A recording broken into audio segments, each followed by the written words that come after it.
Dear Niantic and Pokémon Company, I want my Pokémon to be my friends.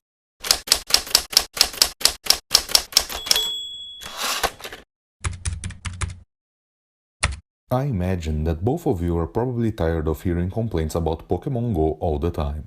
If it's not someone complaining how the game is broken or terrible, it's an entire nation complaining about it not being available there. These sound like very conflicting messages, but I believe you're working hard to please everyone, even if it's something, let's face it, impossible to truly accomplish.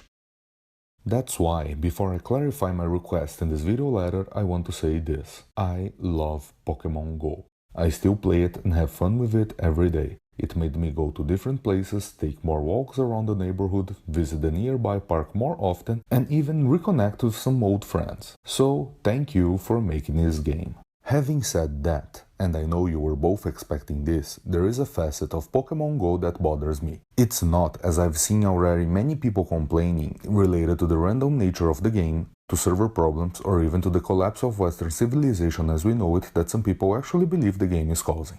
No, my dissatisfaction with the game relates to a romanticized view of Pokémon that I personally have. I feel that the actual Pokémon, the monsters, do not really matter in Pokémon Go. To better understand what I mean, allow me to briefly talk about the main series of Pokémon games. They usually have a story with a big focus on the relationship between trainer and Pokémon, always highlighting how Pokémon are more than mere animal slaves that battle in legalized cockfights for fame and fortune, they are our friends. The adventures we live in those games teach us that the bond that we, as Pokémon trainers, have with our Pokémon is something strong, capable of defeating evil teams with silly names, conquering the title of champion, and even subduing gods. But I believe the importance of this link is also present on the mechanics of the games. Since it's the Pokémon that gains experience points and levels, the role of the trainer is, well, to train the Pokémon. You use them in battles to become strong enough to defeat other trainers, gym leaders, and incompetent criminals, allowing you to progress through the game. This teamwork helps to further solidify our connection with our Pokémon, our companions in our pockets. And since I'm talking about friendship between trainer and Pokémon, I have to mention the anime. The bond between Ash and his Pokémon might not be powerful enough to make him a league champion, but it is one of the cores of the story.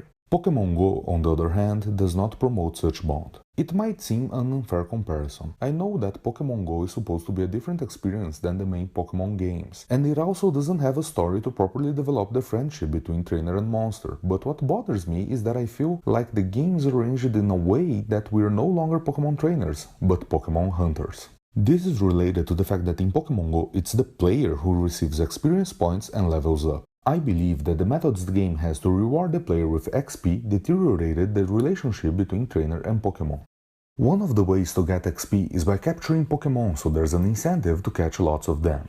However, you have a limited space to store your monsters, so you have to eventually send some to the professor, keeping you from straining your bond with them. Another way to get XP is by evolving Pokémon. To do that, you feed them candy specific to each species. To get such candy, you need to capture more or send Pokémon of the desired species to the professor. This further encourages the player to just discard lots of monsters to harvest a lot of candy. The last way we get XP that I want to talk about is battling. What influences a Pokémon battle in Pokémon Go? Type advantage, fast fingers to attack, a little bit of good reflexes and luck to dodge some attacks, but mostly the Pokémon's combat power, the metric that replaces the levels they have in the main series. To raise a monster's CP, you give it candy and stardust instead of battling. Here's the thing though, as you level up, you begin to find stronger Pokémon that are very likely to have a higher CP than the ones you already have. Therefore, it's not worth it to waste candy and stardust on them since they are both finite resources and you probably find someone stronger on the wild.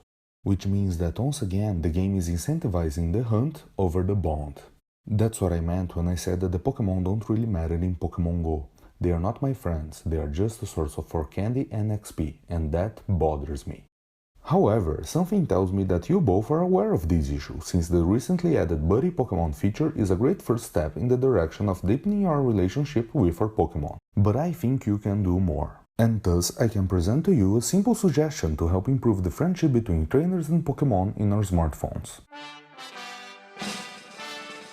Pokémonami. The Pet, Play and Feed Your Pokémon mode of Pokémon X, Y, Alpha Sapphire and Omega Ruby. If I understood correctly, I believe it will evolve in Sun and Moon and will be called Pokémon Refresh. I think it would be a great way to let us interact more with our Pokémon and further our link with them. If you really want to capitalize on this, and now I'm talking specifically with you, dear Pokémon Company, you should make a standalone app focused on having Pokémon as virtual pets on our smartphones, where you take care of them and you can even transfer them to and from Pokémon Go and Pokémon Sun and Moon. This app would mean more Pokémon love for trainers everywhere, more acclaim to the Pokémon brand, and potentially more money for you.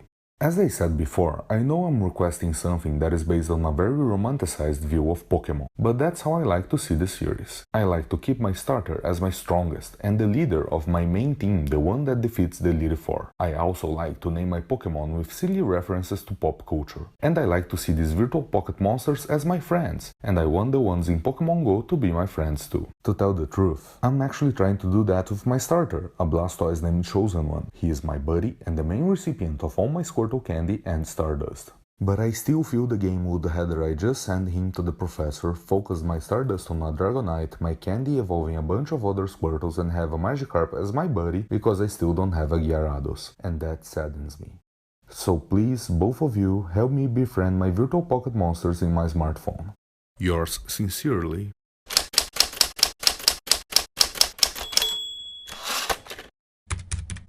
the Pistolarian Gamer.